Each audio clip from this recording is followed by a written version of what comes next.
Welcome, Internet Nomad. Today I'm sharing my game tale on Super Smash Bros. Brawl. I was acquainted with the series through a game rental from Blockbuster. We rented Melee. Unfortunately, the disc was scratched so much that anytime a new character approached, the game would freeze. That small taste of Melee led me to ask for the game for my first communion. Melee was my introduction to Smash Bros. I would end up receiving a Wii for Christmas one year. I would receive Brawl as a Christmas gift too. I loved the Subspace Emissary. I would unlock most of the characters through beating it.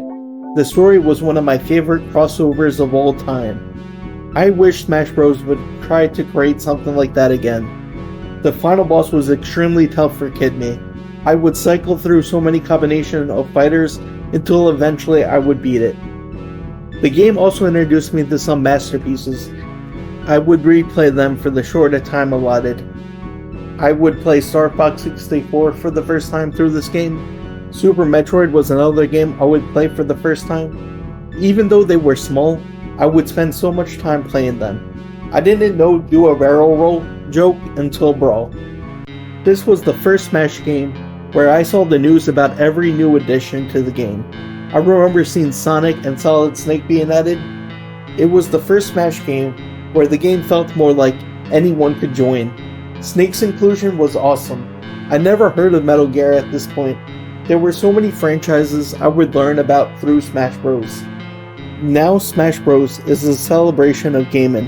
Back in the Wii era, it was something special to be included in Smash.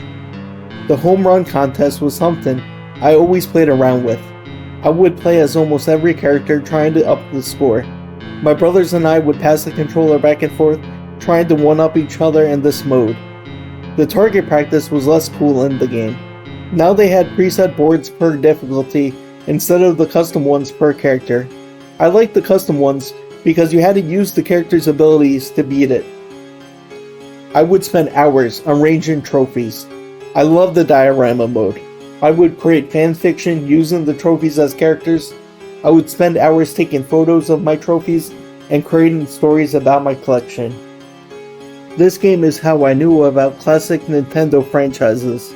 The Ice Climbers to NES to Fire Emblem. Even though I knew these characters from Melee, I would learn about their series through Brawl. I would play hours of Smash Bros with my brothers. We would beat the mission objectives and event matches, both co-op and solo. Melee also had these events, which I loved playing, but I couldn't beat the last few. I loved the coin launcher. I would play it every so often. We had so many coins that we never ran out. I would try and collect almost every trophy. The stickers were cool, even though I never used them in the intended way. I would just collect them. So many people didn't know they give boosts for the Subspace Emissary. I wonder if that's the reason the final boss was so hard. Speaking about bosses, this game had the most unique bosses. The Subspace Emissary featured so many villains from the series represented in Smash. Ridley, Rayquaza, and Petey Piranha. I thought it was so cool seeing so many bosses represented. My favorite characters to play as are Pikachu and Link. I would play as both adult and Toon Link. I would change often though. Those were just my favorites. But I played as every character at least once. The introduction of Final Smashes was awesome. Some of them were overpowered. A few of my favorites were Solid Snakes, Sonics, and Nesses. The stage builder was also a time sink for me. I would create these crazy stages, a lot of lava and spikes. I made one called Hell in a Cell, which was a box with a single hole in the top. To win, you had to beat the opponent so bad and send them flying through the small hole. My favorite feature was set in music. I would find the best possible song to go with the theme of the stage. I would play Live and Learn or 7 Rings in Hand from Sonic.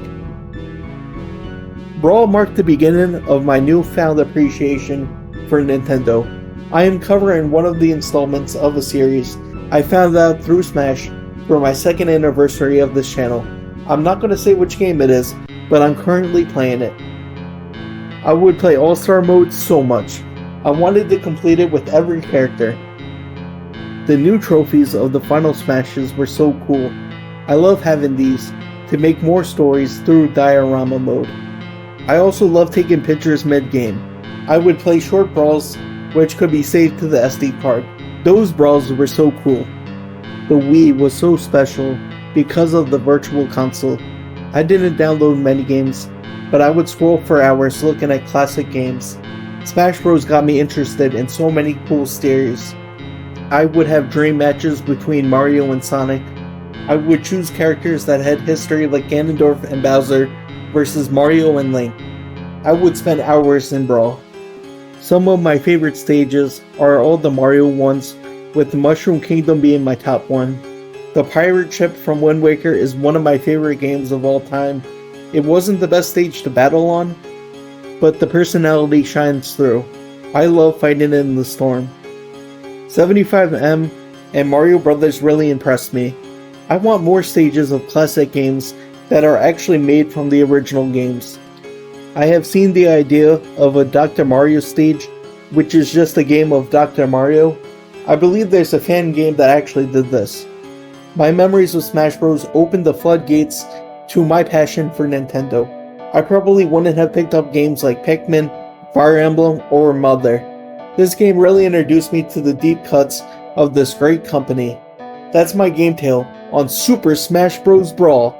Farewell, Internet Nomad.